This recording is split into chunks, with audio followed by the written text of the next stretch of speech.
Good morning बच्चों। आज हम नए पद्य की ओर बढ़ेंगे। पद्य कौन सा है? समय की पहचान, यानी हमें जीवन में समय कितना इम्पोर्टेंट है इसके बारे में इस पद्य में जानकारी दी है।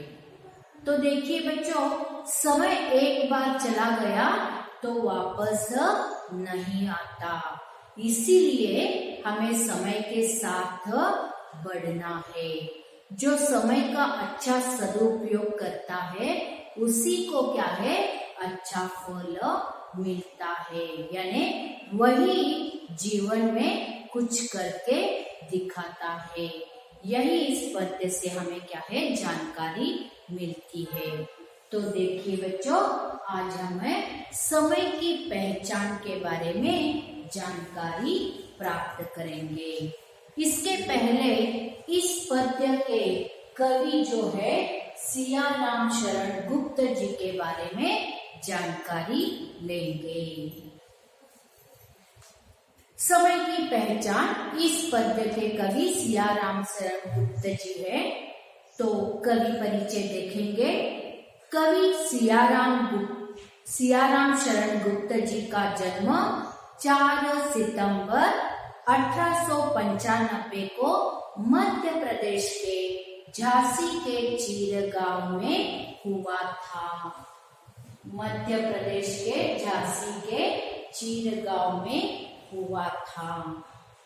पिता का नाम सेठ रामचरण कनकने और माता का नाम कौशल्याबाई था।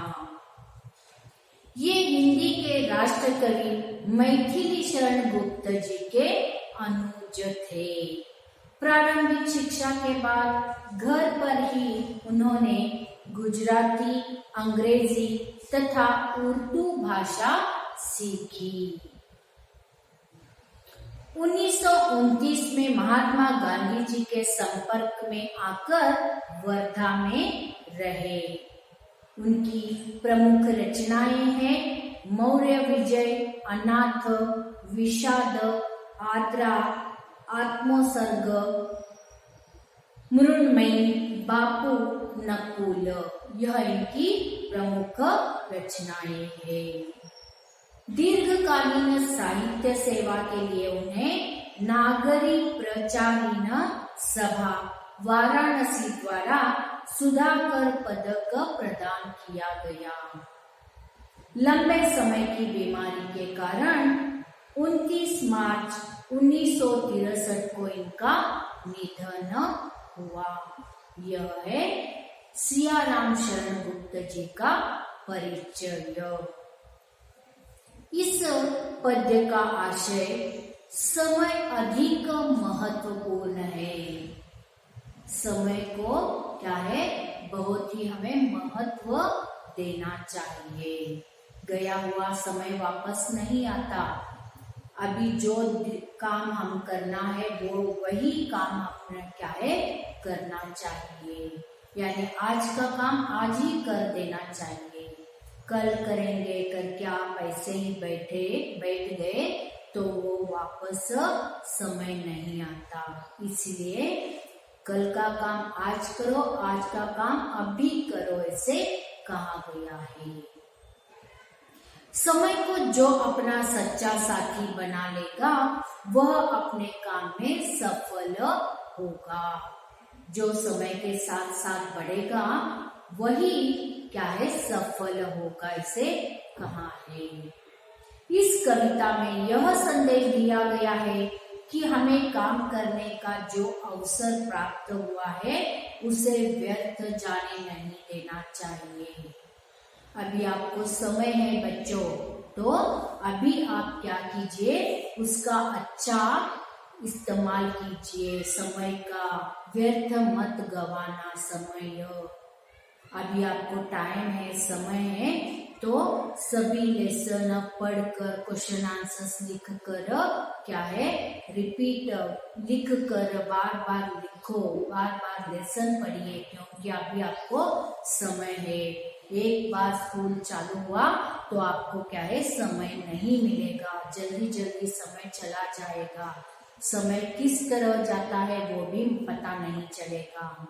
समय को हम पकड़ कर नहीं रख सकते, इसीलिए समय के साथ ही हमें क्या है, आगे बढ़ना है।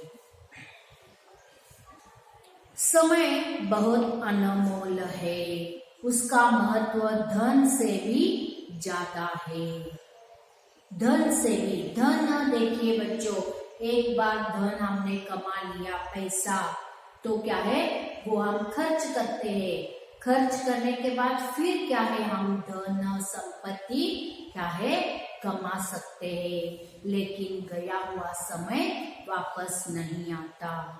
वो एक लहरों की तरह है समय। एक बार सागर की लहरें जिस तरह आकर चली जाती है, उसी तरह समय एक बार आकर चला जाता है। इस कविता द्वारा छात्र समय की पहचान करेंगे। यानी इस पद्य से आप क्या सीखेंगे बच्चों, किस तरह समय का महत्वपूर्ण है, समय को क्यों इम्पोर्टेंट देना चाहिए, इसके बारे में आप समझ जाएंगे।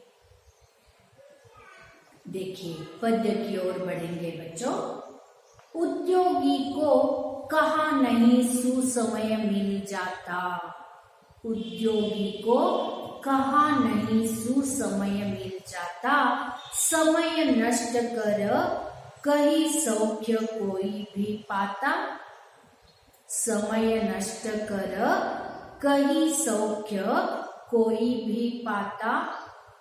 यानी उद्योगी को, उद्योगी यानी जो परिश्रमी है, जो मेहनती है, उसे क्या है, हमेशा अच्छा समय मिलता ही रहता है। क्योंकि जो परिश्रमी है, जो मेहनती है, उसे एक एक क्षण क्या है, बहुत ही इम्पोर्टेंट है।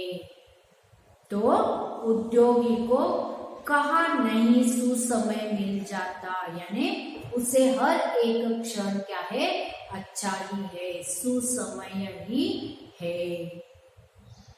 समय नष्ट कर कहीं सौख्य कोई भी पाता, जो समय नष्ट कर देता है वो कभी सुख प्राप्त नहीं कर सकता। इसीलिए समय को बर्बाद मत कीजिए।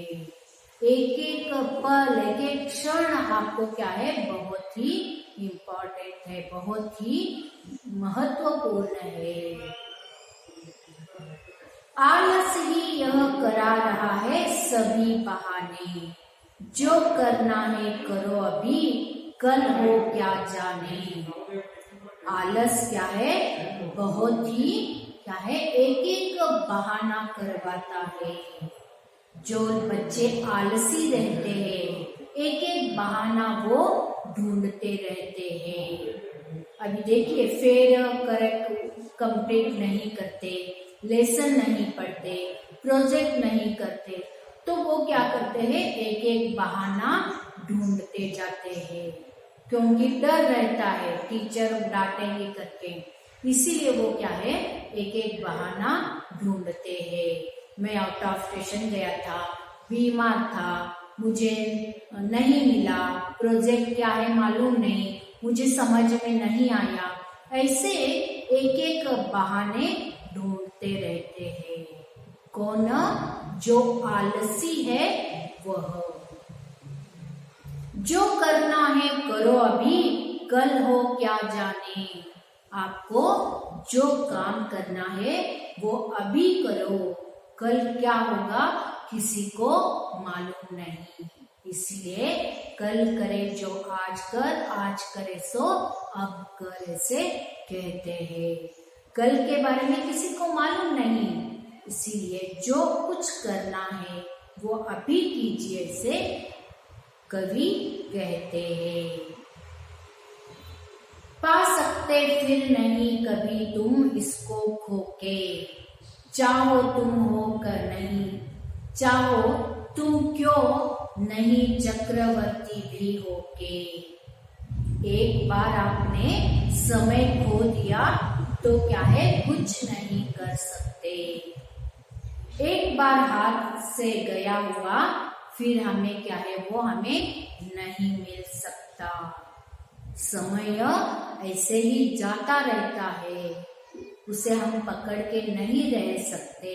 तो समय के समय वैसे ही क्या है, जाता रहता है। पा सकते फिर नहीं कभी तुम इसको खोके। खोके यानी नष्ट होना। अगर समय आपने नष्ट किया तो आपके हाथ कुछ नहीं लगेगा। चाहो तुम क्यों नहीं चक्रवर्ती भी होके।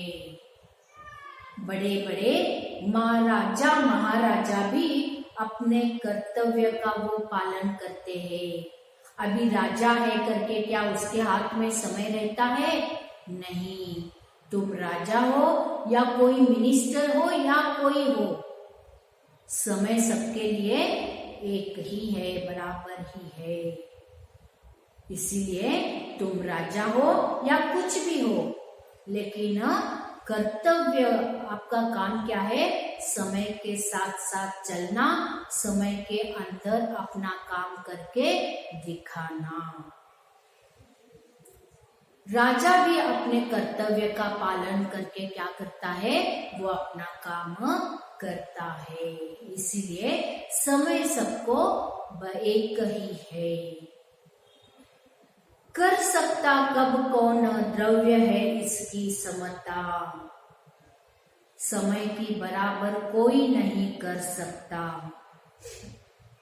समय धन से भी कीमती है, फिर भी तुमको नहीं जरा है इसकी चिंता। समय का कोई बराबरी नहीं कर सकता।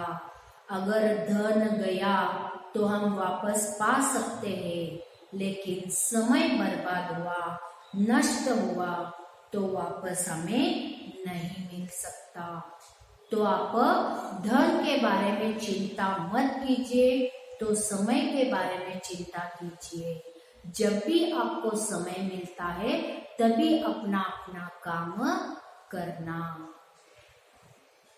समय ईश का दिया हुआ अति अनुपम धन है। यही समय ही अहो तुम्हारा शुभ जीवन है।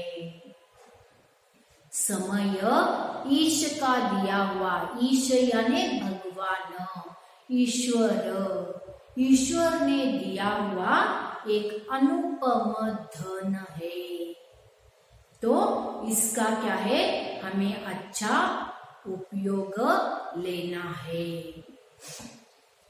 समय ईश का दिया हुआ अनुपम धन है, वरदान है। समय का सदुपयोग करना चाहिए। इससे हमारा जीवन क्या है, शुभ हो जाता है, यानी अच्छा हो जाता है।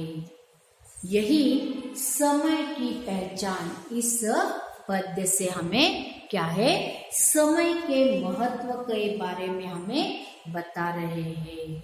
तो बच्चों आज इतना काफी है। आगे अभी 3 पैराग्राफ है, वो मैं अगले वीडियो में आपको क्या है बताऊंगी।